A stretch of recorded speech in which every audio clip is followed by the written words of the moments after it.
Oi, pessoal, tudo bem? Bom dia.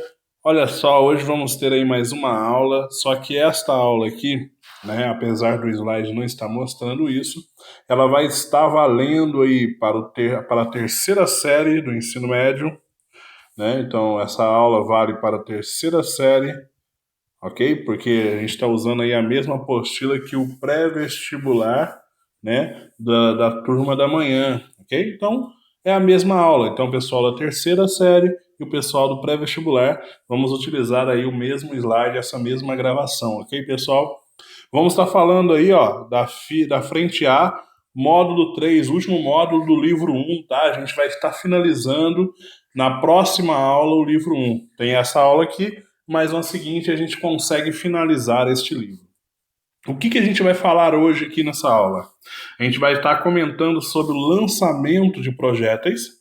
E aí, para dar início a esse estudo, vamos falar do princípio da independência e a decomposição de movimentos, ok? Então, olha só, pessoal, acompanha comigo aqui.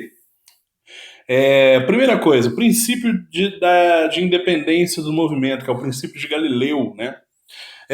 Vamos fazer algumas observações sobre esse fenômeno do princípio da independência. Imagine a seguinte situação. Eu tenho aqui, né, uma mesa.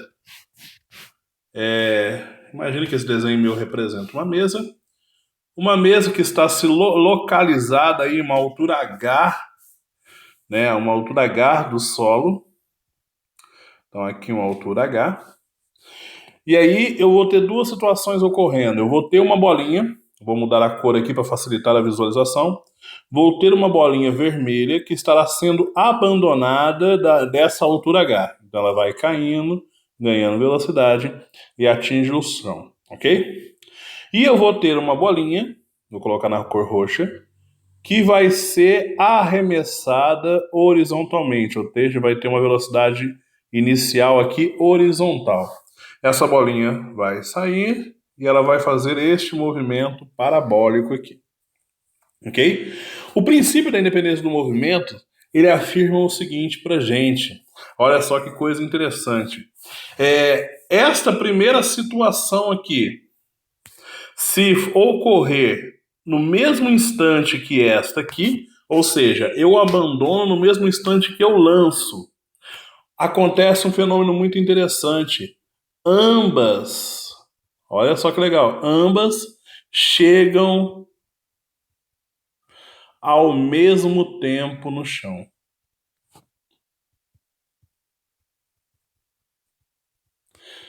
A questão isso é uma coisa que a gente pode experimentar.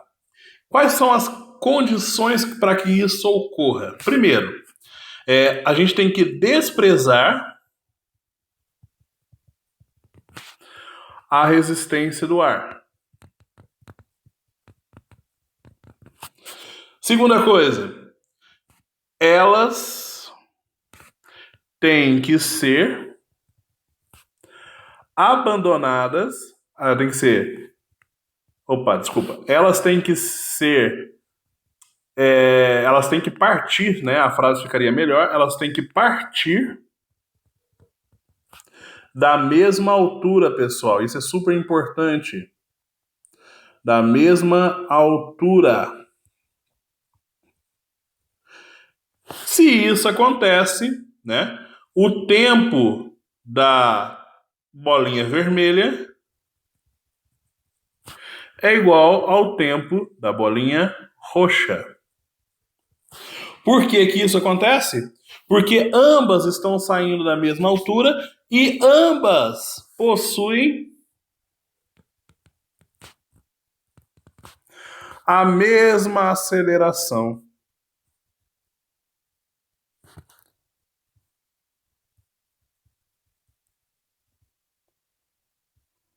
Ok?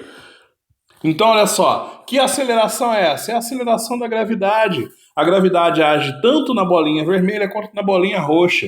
Se elas são abandonadas e lançadas ao mesmo tempo, como percorrem a mesma distância com a mesma aceleração, elas vão gastar o mesmo tempo para chegar ao chão. Esse é o princípio da independência. Ou seja, este movimento que é totalmente vertical, da bolinha vermelha, é independente desse movimento que é composto, mas mesmo assim eles chegam ao mesmo tempo, né, no solo. Aí, pensando nisso, olha só que coisa interessante, né? A decomposição do movimento. Vamos pegar aqui a situação, né, que a gente tinha ali da bolinha roxa. Olha só que coisa legal isso aqui, galera. Ó, eu estou aqui com uma mesa de uma altura H e eu vou lançar horizontalmente uma bolinha com uma velocidade constante V0, ok?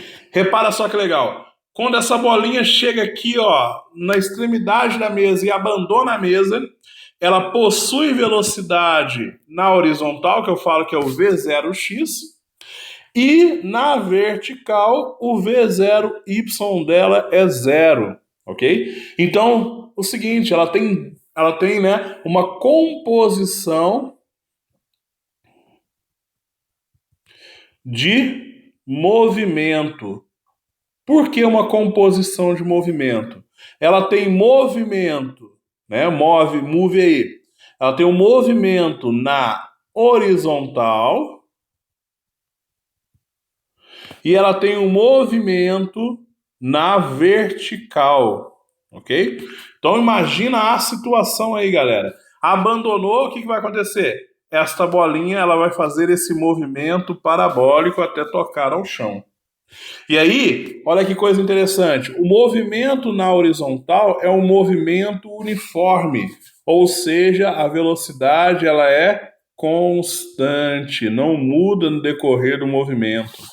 Já o movimento na vertical é um movimento uniformemente variado, porque tem a aceleração, que no caso é o da gravidade. Então ela começa com velocidade em y0 e vai ganhando velocidade, ela vai acelerando até tocar no solo. Sendo que na horizontal ela continua tendo o mesmo valor de velocidade v0x, a velocidade é constante. Por quê? A gravidade só age na vertical, ok? Ela não tem nenhuma influência no movimento que acontece na horizontal. Quando eu tenho a soma dessas duas velocidades, que é o V0x e o V0y, eu obtenho aqui um vetor resultante que nos mostra aqui o tipo de movimento que essa minha esferinha está obtendo. Olha só que legal. Esta velocidade que é a velocidade com que a esfera toca no chão, né? Então é a velocidade vetorial dela. Então, ó, este vetor velocidade, ela tem componente na direção x e na direção y. Essa velocidade que chega ao chão ao quadrado é igual à velocidade em x ao quadrado mais a velocidade em y ao quadrado. Porque isso aqui forma um triângulo retângulo. Olha só que triângulo retângulo que é. Eu tenho a velocidade em x, que é o v0x, vou ter a velocidade em y, e a soma dessas duas velocidades me dá a velocidade vetorial v, ok? E aí, olha só que importante colocar. É importante observar que o vetor velocidade de um corpo é sempre tangente, olha só, sempre tangente à trajetória em qualquer posição. Por que eu posso falar isso? Repara só, a trajetória é, né, uma parábola, olha que legal. E aí eu tenho o quê? Que o meu vetor velocidade ele é sempre tangente a esta trajetória, ok? Sempre tangente a essa trajetória. Então, no lançamento horizontal, quando eu jogo a bolinha horizontalmente, ela inicialmente tem velocidade somente em x, e depois vai ganhando, a partir do momento que perde o contato com a mesa, velocidade em y. E essa velocidade vai aumentando porque tem a aceleração da gravidade.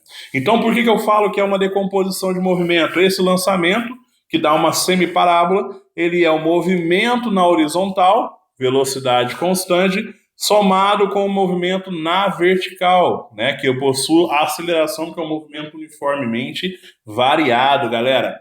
Olha só, para a gente dar uma fixada nessa ideia, vamos utilizar aqui um exercício bem simplesinho. Esse exercício encontra na página 28, é o exercício 6, de aprendizagem.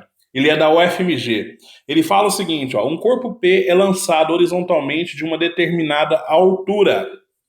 Então, ó, é um lançamento horizontal. No mesmo instante, um outro corpo Q é solto em queda livre a partir do repouso, ó, a partir do repouso, desta mesma altura. Então, a altura é a mesma, como mostra a figura. Então, estou tendo um lançamento horizontal, movimento semiparabólico, e estou tendo uma queda, movimento vertical para baixo. Seja VP e VQ, os modos das velocidades dos corpos P e Q, respectivamente, mediante, antes de tocarem ao chão. Então, ó, eu vou ter aqui uma velocidade do objeto aqui, ó, vou ter um VQ antes de tocar no chão, e aqui eu vou ter um VP antes de tocar no chão. O TP e o TQ, né, são os tempos despendidos por cada corpo nesse percurso. Despreza o efeito da resistência do ar, né? Nessas condições podemos afirmar. O que a gente pode afirmar? Primeira coisa de imediato, isso aqui é um princípio, está relacionado ao princípio da independência dos movimentos. Então, o tempo que P gasta para tocar ao chão é o mesmo que Q também gasta. A questão agora está na velocidade. A velocidade de Q, né, vai ser maior ou menor que a velocidade de P. Lembra que no movimento, né, de lançamento horizontal, eu tenho sempre velocidade na horizontal e eu tenho também velocidade na vertical. Ou seja, essa bolinha P aqui, ó, ela vai ter sempre essa velocidade que ela foi lançada na horizontal, e aí ela vai ganhando velocidade na vertical. Quando eu somo isso, eu tenho a velocidade final dela, que eu chamo de VP. Então, nessa situação, podemos afirmar que a velocidade de P é maior que a velocidade de Q. Por que a velocidade de P é maior que a de Q? Porque ela possui duas componentes. E aí você fala assim, e daí, David, se tem duas componentes? Lembre o seguinte, em Y a velocidade deles são iguais, VQ é igual a VY, porque possuem a mesma aceleração e partem da mesma altura. Então isso é super importante. Logo, a nossa resposta é a letra D. Ok, pessoal? Dê uma reassistida aí e na próxima aula, né, eu vou continuar a discussão sobre esse assunto para a gente depois fazer bastante exercício.